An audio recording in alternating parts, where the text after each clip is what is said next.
Once upon a time there was a scholar who wandered away from his home and went to Emmett Village. There stood a house which was said to be haunted, yet it was beautifully situated and surrounded by a lovely garden. So the scholar hired it.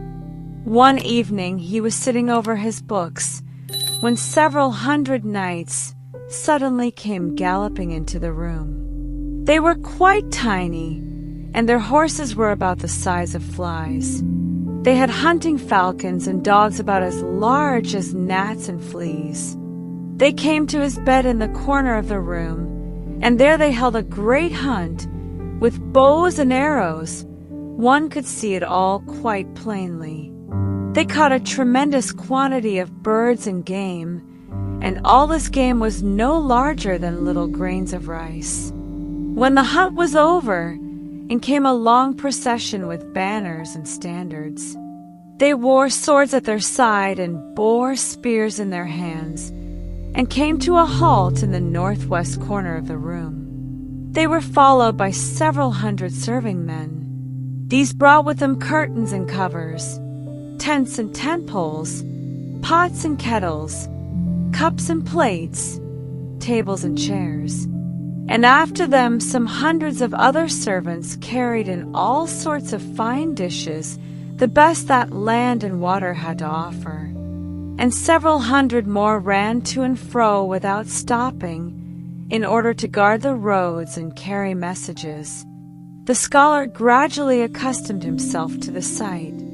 Although the men were so very small, he could distinguish everything quite clearly. Before long, a bright-colored banner appeared. Behind it rode a personage wearing a scarlet hat and garments of purple. He was surrounded by an escort of several thousands. Before him went runners with whips and rods to clear the way.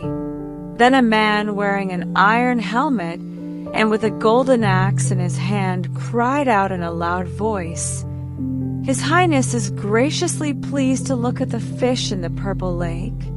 Whereupon the one who wore the scarlet hat got down from his horse, and, followed by a retinue of several hundred men, approached the saucer which the scholar used for his writing ink. Tents were put up on the edge of the saucer, and a banquet was prepared. A great number of guests sat down to the table. Musicians and dancers stood ready.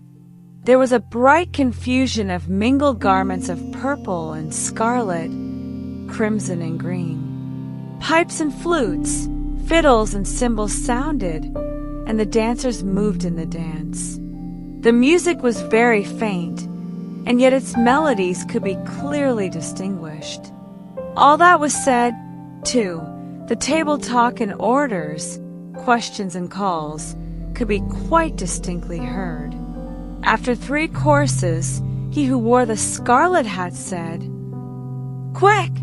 Make ready the nets and lines for fishing." And at once nets were thrown out into the saucer which held the water in which the scholar dipped his brush.